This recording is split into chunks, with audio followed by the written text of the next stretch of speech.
Hi everyone, I'm Matt. I hope you had a good Easter and I hope you're ready to kick off this term. We've got some great things we're going to be looking at. As you can see, we're back in the cabin, but I've moved us round because I thought the wall over there was getting a little bit dull. So if you get bored of me, you can browse some of the books over here if you want. But today we are looking at the purpose of the parables. Now, if you were at G2 on Sunday, we had a look at the very first parable that Jesus tells, the parable of the sower. In your groups, turn to the person next to you. What is a parable? What can you remember from Sunday? If you weren't there, maybe ask someone else. What is a parable? So, I'm not quite sure what you said in your groups, but a parable is where Jesus took something mundane, something fairly ordinary that came up in everyday life, and he used that to explain to the Israelites and the people who were following him something about the kingdom of heaven. Now, in light of that, if you haven't already, why don't you turn to the people next to you? What's the most mundane, ordinary event that's happened to you since your small group has last met? For me, it's probably I've been getting into a fairly regular sleep cycle. So I've been going to bed at roughly the same time. I've been waking up at roughly the same time. And that's what I've done for the last week or so. What's the most mundane, ordinary event that's happened in your life since your small group last met? Now today we are looking at Matthew chapter 13, verses 10 through to 17. And this is a really important passage for understanding the next few weeks, because here Jesus lays out the reason why he teaches in parables. And you can see that's the main question on his disciples' minds. So turn to the people in your group now and read this passage together. Matthew 13, verses 10 to 17. And as you'll once you've read it through, pick out what are the things that most stand out to you. What do you most have questions about? And what do you find most odd about what is said? So pick out what stands out to you most, what do you most have questions about, and what seems the most odd. So Jesus has told this parable of the sower to great crowds that have gathered around him. And now that he is alone with his disciples, they come to him and they say, "Why do you speak to them, the crowd, in parables?" Because you see, these parables are hard to understand. Not everyone understands them. From a PR point of view, it's terrible engagement because people will zone out halfway through. They won't understand what Jesus is saying. They're just not a very good communication technique for mass audiences.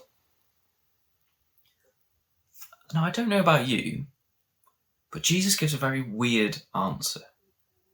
So for saying something about parables, I'd expect an answer of, oh, Jesus is telling stories. He's trying to make it more imaginative, more that clings on to the mind so that they remember it better.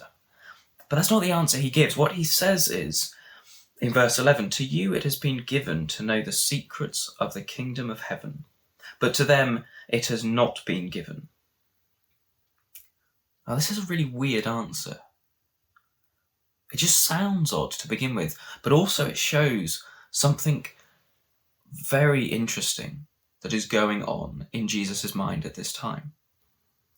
He's been telling his disciples the secrets of the kingdom of heaven. He's been teaching them, and he's been very open with them. These secrets have been given to them, and it's been given to them to know them. Not just to hear them, but to know them. But the same hasn't been said of the crowds.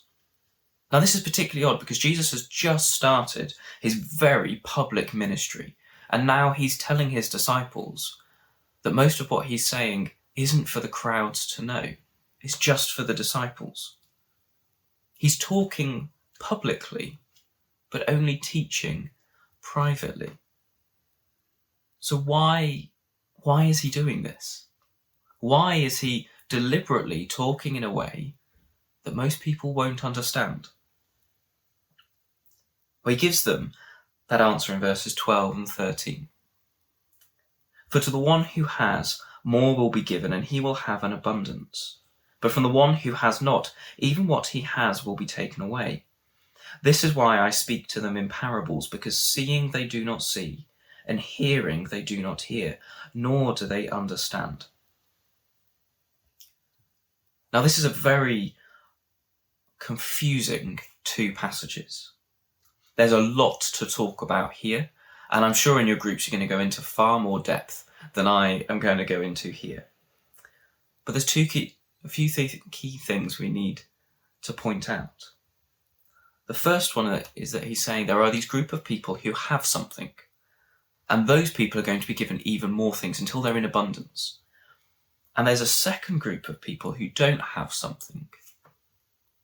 And because they don't have this something, they're actually going to lose even more. And Jesus then links this second group to the crowd, to the them that he talks about in verse 13. He says, seeing they do not see. Though they have eyes, though they look around, they don't see what's really happening. And hearing, they don't hear. Having ears, listening, having the sounds come into their ears, they don't hear what's actually being said. And they don't understand it either. See, Jesus is saying that for the crowds, they don't believe what he's saying. Though they see the miracles that he's doing, though they hear the teaching that he's saying, they don't believe it. They don't believe he's the Messiah, they don't believe he's God, and they don't believe that he's here to free them from their sins. And because of that, he's going to take something away from them. His disciples, they get this. At least they're starting to understand it. So he's going to teach them more, give them more, help them to understand more.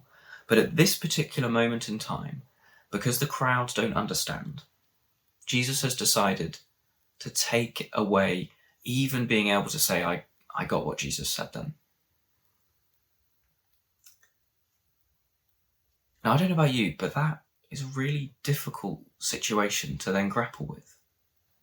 Because Jesus is deliberately making it harder for people who don't believe him, don't know him, don't understand him, to believe in him, to know him, to understand him. And the question must be, why is he doing this? Well, before we get to there's another touch point with our lives. And that's that simply we know there are some people who believe and there are some people who don't. They might be people who are really close to us. They might be people who seem really clever or really caring or really hurting. But they don't seem to believe in Jesus. In your groups now, discuss, why do people that you know say that they don't believe in Jesus? Or if they haven't said it to you, what do you think the reason might be? And how have you found that?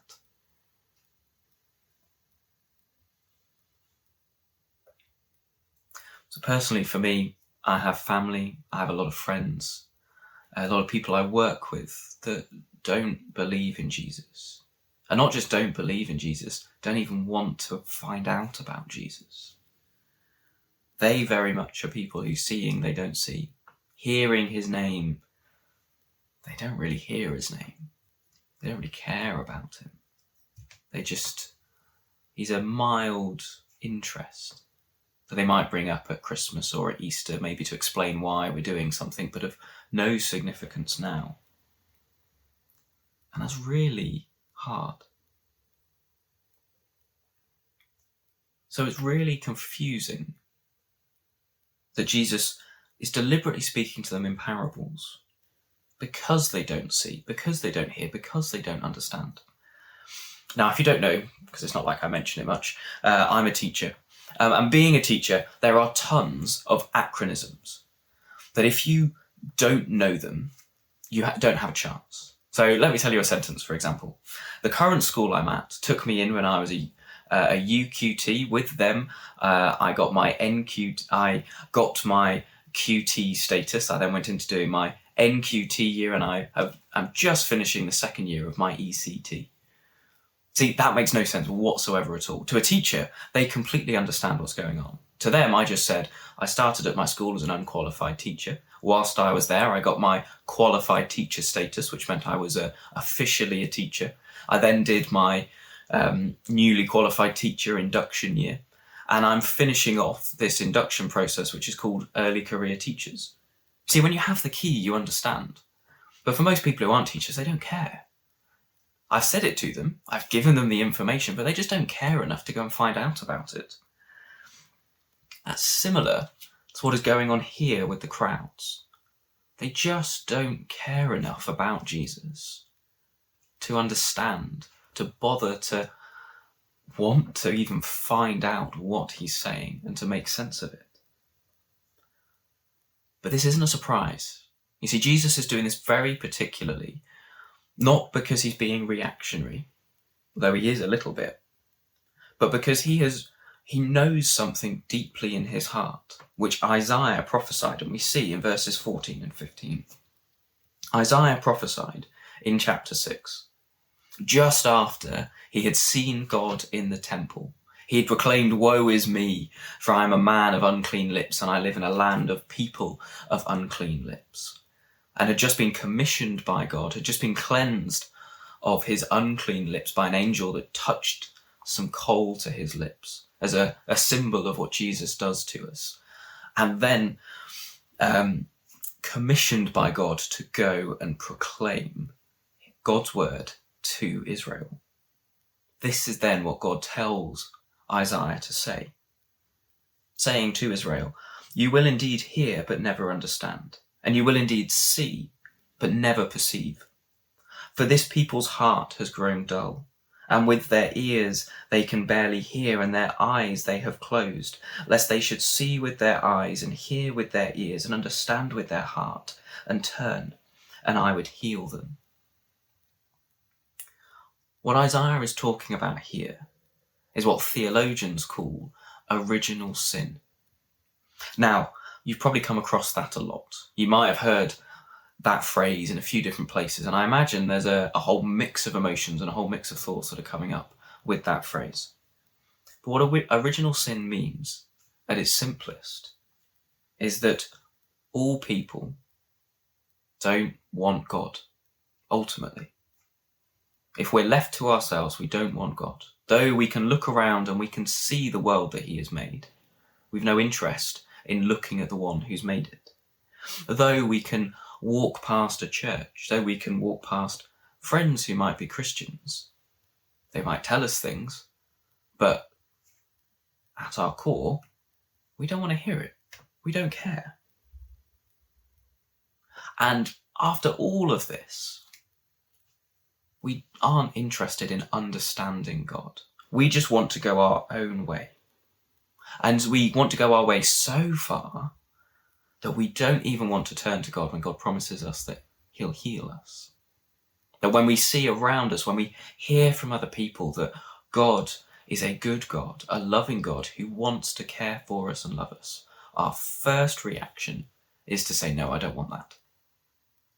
I don't need that. Why would I want that from God?"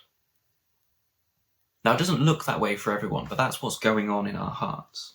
And this is what Jesus is saying was happening in front of him to the crowd that he was speaking to. At that moment in time, they had no interest in God. They had no desire to know him. They just wanted Jesus for what he could do. And as we'll see later on in this term, they wanted Jesus because he could feed them. They wanted Jesus because he could heal them. They wanted Jesus because they thought he could fight against the Romans. They didn't want him. They didn't want God. They wanted a solution to their everyday problems.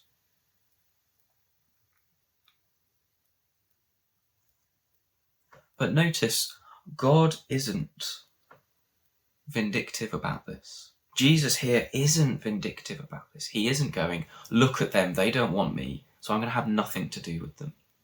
Because right at the end of verse 15, we can see God is saying, if people would turn to him, he would heal them.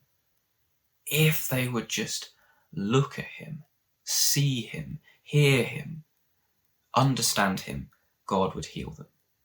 The problem is they don't. And so Jesus here is using these parables to show these people that they don't care.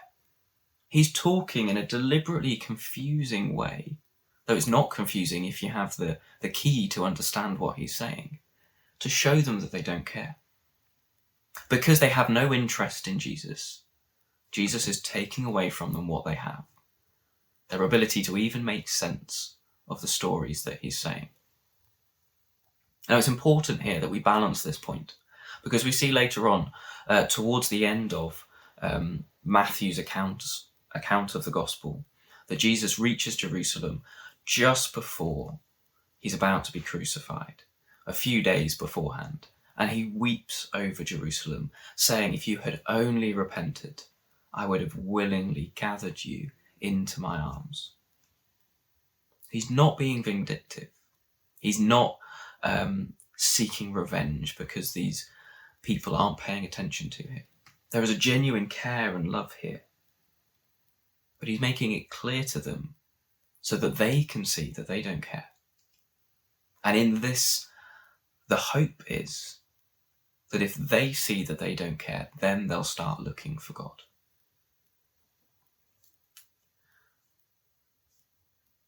Now the question is, what should we then do with these parables? If Jesus was deliberately being confusing to confuse the Israelites at the time, what do we then do with these parables today? Well, there's a few things. Firstly, you'll see as we go through, we're given the key.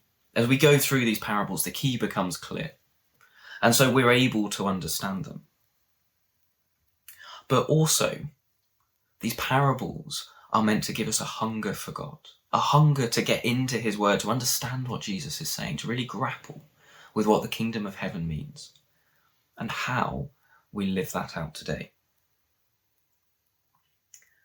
But also, if we look at verse 16 and verse 17, Jesus says, "But blessed are your eyes, for they see, and your ears, for they hear. For truly I say to you, many prophets and righteous people longed to see what you see, and did not see it, and to hear what you hear, and did not hear it." If you are a Christian, if you're not a Christian, but you're hungering after God and you want to know him, you are blessed, because God has opened your eyes. He has opened your ears so that you can see and you can hear. He has revealed to you things that the Old Testament, all the people in the Old Testament didn't know.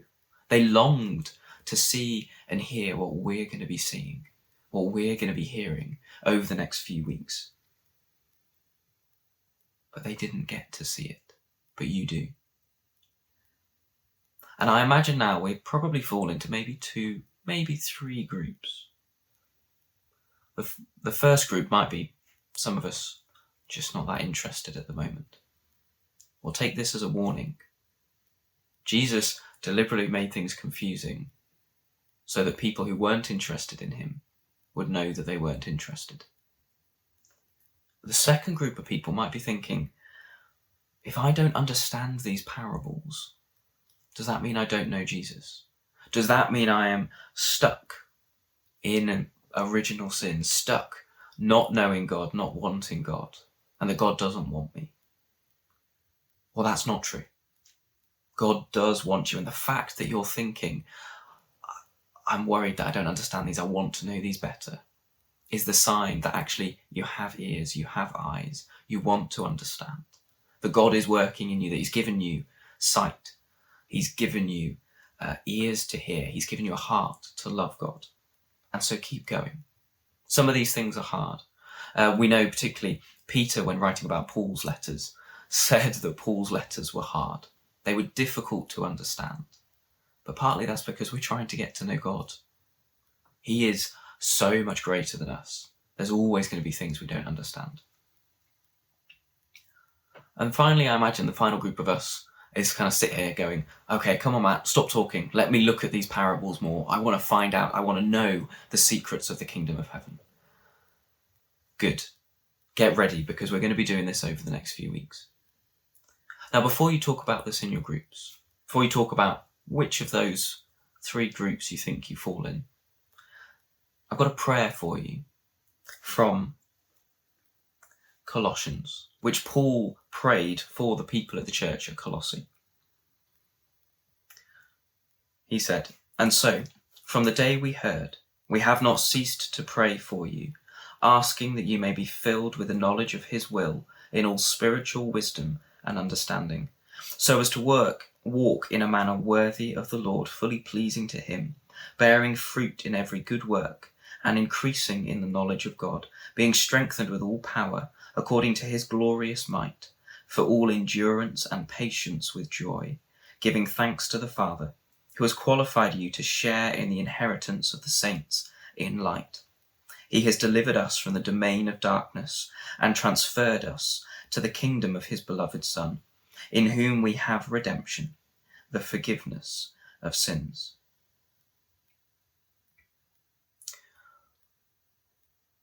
So, as you're discussing, as you're talking about these parables, pray for the people that you know that don't know God.